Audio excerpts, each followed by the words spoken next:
So let's take a minute to read this. A particle moves in the xy plane so that for t greater than 0, its horizontal position is given and its vertical rate is given. If the particle is at the point 40 at time t equals 1, what is the function for y at any time? So we're really looking for a position here.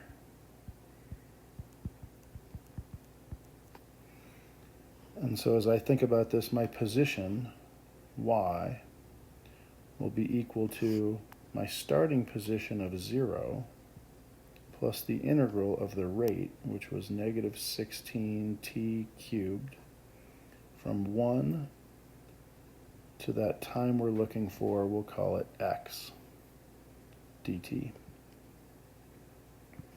So as I integrate, I'm going to get negative 16 t to the 4th over 4, or negative 4 t to the 4th. And we're evaluating this from 1 to x.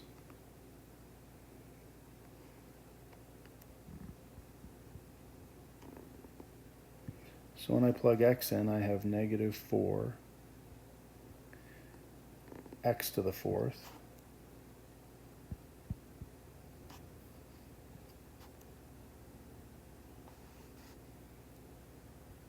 minus negative 4 times 1 to the 4th, or negative and a negative make a positive. So we're really looking at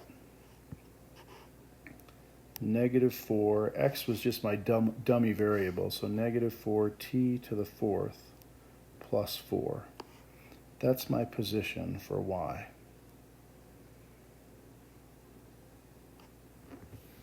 Now we'll look at the acceleration. The acceleration is going to be the derivative with respect to t of the velocity vector, dx dt, dy dt.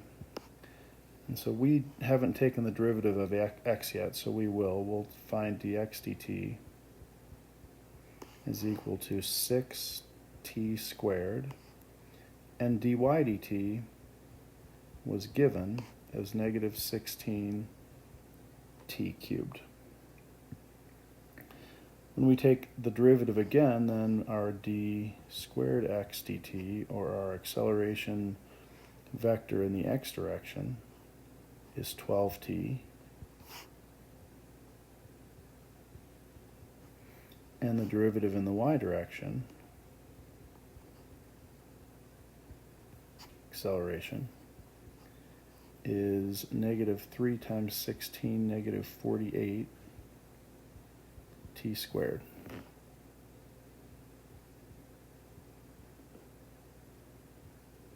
And since we wanted it t equals 1, we can go ahead and plug a 1 in.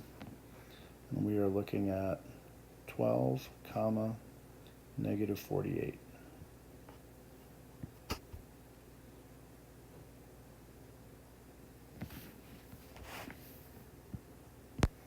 So for our average speed, we're going to look for the distance over the time. Well, we know our time is 2 units of time, so we're going to have 1/2, and our distance will be the integral from 1 to 3 of our speed equation, and our speed was our 2 derivatives. Our dx dt was 6t squared, and our dy dt was given as negative 16t cubed. And we'll square that dt. Make sure you can actually do this integral on your calculator. I found the answer to be 162.229 using our 3 decimal place rounding. Now I want to add to this question. So write this next question in.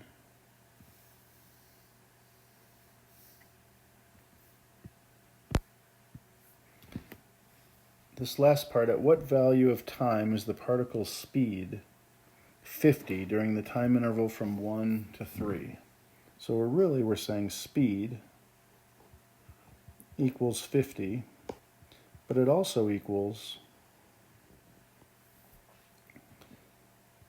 the speed equation, dx dt squared plus dy dt squared. And we've previously defined dx dt as 6t squared, and we've previously were given dy dt as negative 16t cubed. So really our integral looks like this. Not our integral, but our square root.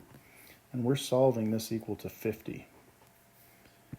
And so algebraically this could be really tricky, but again, if we're using a calculator, and we'll say this is also Calc OK, then we can graph this in our normal y editor, y1 equals y2. And if you'll do that, you can set your window from 1 to 3. You'll have to play around with the y value a little bit, but your speed increases, and you're just looking for this to equal 50. On your calculator solving the intersection, you can find that time to be 1.446, and you'll need 3 decimal places of accuracy. So you'll need to find an intersection. You can't just trace until you get close.